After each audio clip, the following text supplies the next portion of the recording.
Hi, I'm Alexandra Calvin, and I am a DNP candidate for the Louise Harrington School of Nursing for Baylor University for the NNP program.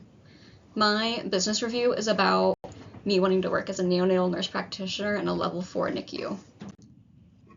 So my desired workplace setting would be at Cardinal Glennon's NICU and at SSM St. Mary's Health Center.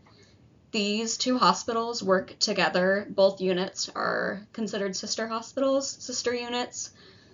The SSM St. Mary's Health Center is a high-risk birthing center that features our maternal health medicine SLU Care physician group from St. Louis University. It's a level 3 NICU with 35 private rooms. They do high-risk deliveries down to 21 weeks prematurity, and anything that is above 28 weeks gets to typically, if they're at level 3 care, stay at SSM St. Mary's.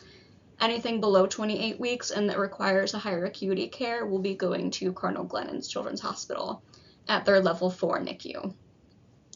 So Cardinal Glennon is a city hospital.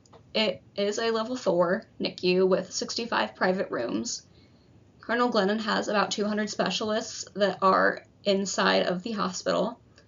They have more than 60 services that are offered, including emergency care, cardiology, neonatology, gastroenterology, and cancer care for kids. It is over 195 beds that care for patients ranging from the ages of 0 to 21 years of age. Typically, if we have children that have been staying with their doctors throughout their entire life, they will be kept until 21 years old until they have to find a new provider. We do have a new hospital that is currently being built and should hopefully be completed in 2027. So the new Glennon is what everybody likes to call it, is a 200-bed inpatient hospital that will be replacing the current Cardinal Glennon facility.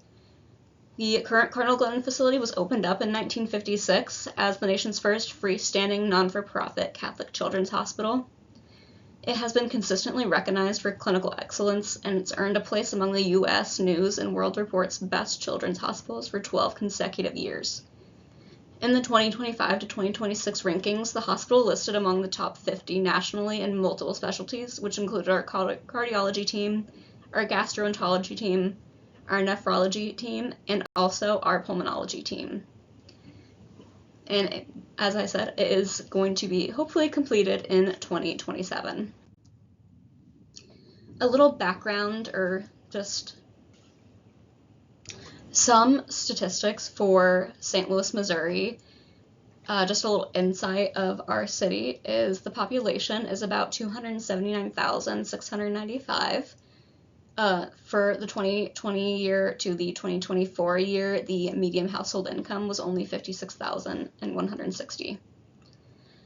Our poverty rate is pretty high at about 20.6%, and I would say that it's very represented in our hospital for Cardinal Glennon because we are an inner city hospital. For my employment contract to work at Cardinal Glennon, I do have a few musts that I will be negotiating for. I would like to have at least 12 weeks of orientation before being expected to practice on my own and have my own patient team. I would also be negotiating for an allowance for continuing education, for conferences, or for professional journal subscriptions. I also will have it in my contract that my malpractice insurance will be covered by the hospital. For pay, according to Glassdoor, the range for a typical NNP pay, specifically at SSM Health, is about $103,000 to $136,000, just depending on experience and years. For starting pay, I would like to negotiate for about $105,000 as my new grad NNP pay. For our funding and payments that we receive as a hospital, I was able to interview our manager for our nurse practitioners, and she did say that the majority of our payments are typically covered by Missouri Medicaid. Our private insurance, our Medicaid, and Medicare are all dispersed under our attendings for billing, and it goes under a lump fee of the attending's daily charge for their care. NNPs are typically listed under the attendings for their billings. And for the 2025 hospital inpatient per diem rates, you can see SSM Cardinal Glennon Health in there for $2,645 as of 7/1/24, and SSM Health St. Mary's is also listed there at $1,918. For some examples for reimbursement for Medicare, Medicaid, and for private insurance, I chose 2 CPT codes that are going to be pretty consistent for almost every kid that we see in the NICU. So our CPT code 99464 is our attendance at deliveries. For Medicare, the reimbursement is $115 to $140. Our Missouri Medicaid is going to be about $60 to $80, and our private insurance is going to be about $150 to $300. The other CPT code that I chose would be delivery room resuscitation. The code is 99465, and for the Medicare reimbursement, it's going to be about $240 to $285. For our Medicaid is going to be $110 to $150, and our private insurance, which would be Anthem or Cigna, is $300 to $600. So the Missouri APRN scope of practice, the methods of treatment, and the authority to administer, disperse, or prescribe drugs in a collaborative practice arrangement between a collaborating physical and collaborating APRN shall be within the scope of practice of each professional and shall be consistent with each professional's skill, training, education, competence, licensure, and/or certification. The physician that is collaborating with the APRN retains the responsibility for ensuring the appropriate administrating, dispensing, prescribing, and control of drugs utilized pursuant to the collaborative agreement in accordance with all the state and federal statutes, rules, and regulations.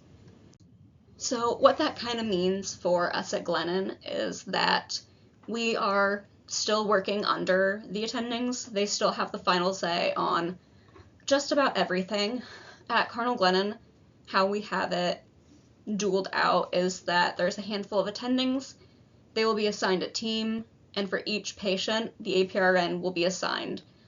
An APRN will be assigned to each patient. So the attending may have 10 babies on their team, but those 10 babies are going to be split up between 2 APRNs so that each APRN would carry about 5 babies on their team. The APRNs and the attendings do work together very closely for the care and the plan of care for the patients. They do daily roundings, morning and night. For each team, the APRN gives their thoughts of the plan of care for the day, what they would like to do, and then the attending will ultimately be deciding if they agree with that plan of care. The APRNs are the ones that perform all the clinical procedures, such as line placements, lumbar punctures, all of that, and they are able to place their own TPN orders.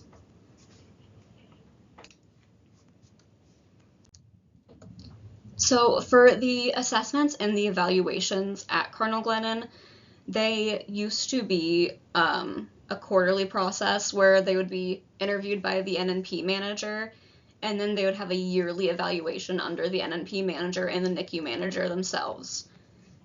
It has recently been changed about the past year or so. The APRNs are now doing evaluations under the medical team, and they do have the yearly evaluations with the chief medical officer. APRNs will still have quarterly check-ins with the NNP manager, although it doesn't count as an evaluation. They just go in and talk about what they think they could be doing, where they have room for improvement. They do still have peer evaluations every year, but that does not really contribute to the yearly evaluations that they do have with the chief medical officer. And so these are all of my references. Thank you so much for listening to my presentation. I love working for Cardinal Glennon, and it is my dream hospital to be working at in the future. So I do appreciate you taking a listen for it.